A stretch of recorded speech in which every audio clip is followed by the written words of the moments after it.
Drawn to the legendary city of Babylon, you find yourself a traveler in the heart of ancient Mesopotamia.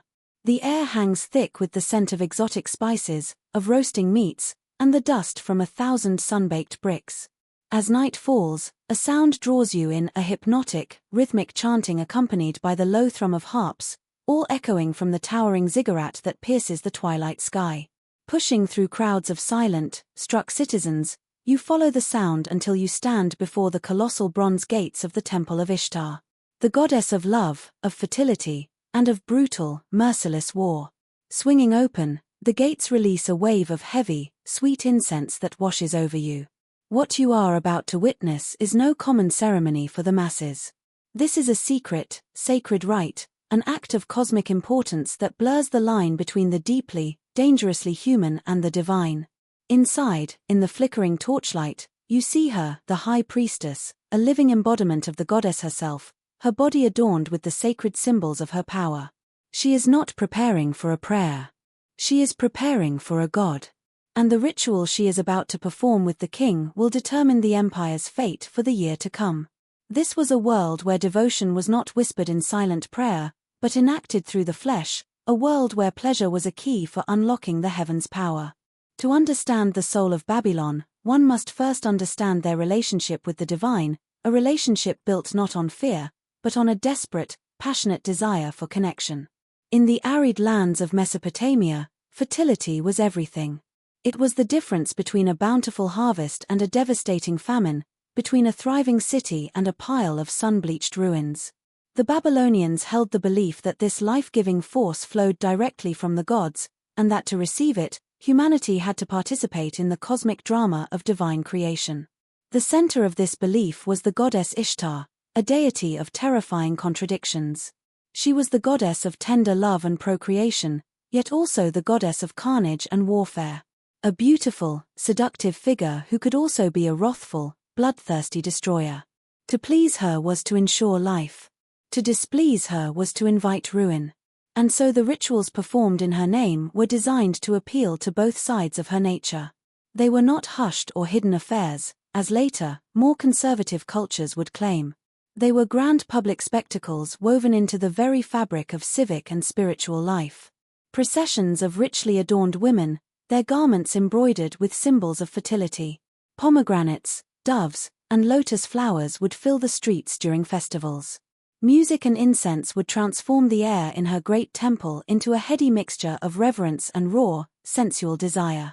For the priests and priestesses of Ishtar understood a fundamental truth of their worldview, that physical intimacy was a mirror of the cosmic union between the gods, a sacred reenactment of the creation of the world itself. The most powerful and politically significant of these ceremonies was the sacred marriage, the *Hieros Gamos star. This was no mere symbolic act. It was a ritual of supreme importance, performed annually to ensure the continuation of life itself.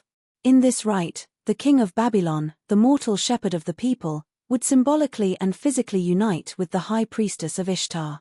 This woman, often of noble birth and possessing immense education and influence, was not seen as a mere mortal in this moment.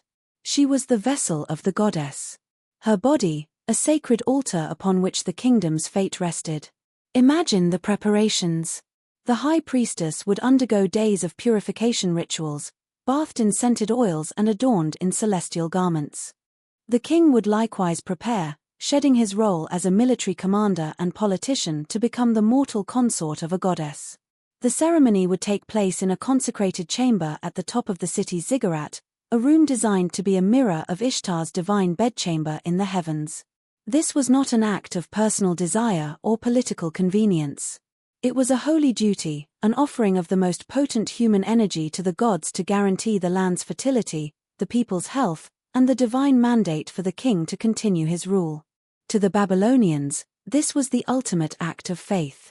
But these rituals were not solely about spiritual matters. They were deeply entwined with the rigid social and political structure of Babylon. The king's participation in the sacred marriage was a powerful piece of political theater. It publicly reaffirmed his unique and intimate connection to the gods, a message to any rivals or would-be usurpers that his rule was divinely sanctioned. The priesthood, who orchestrated these ceremonies, solidified their own authority as the essential intermediaries between the mortal world and the divine. And for the common people celebrating in the streets below, it was a visceral reminder that the gods were not distant, abstract beings, but powerful, passionate forces actively involved in every aspect of their lives, from the sowing of crops to the bonds of love. Participation was a privilege, and the most prominent roles were reserved for the elite, reinforcing the social hierarchy that kept the king and the priests at its apex. However, not all of Babylon's neighbors viewed these practices with such reverence. To the more ascetic and patriarchal cultures rising around them, particularly the ancient Israelites, the openness and sensuality of these Babylonian rituals were seen as shocking and depraved. Foreign accounts written by rivals and conquerors began to filter back, deliberately misinterpreting the sacred symbolism. They twisted the meaning of the rituals, painting Babylon not as a city of profound faith but as a cesspool of decadence and corruption.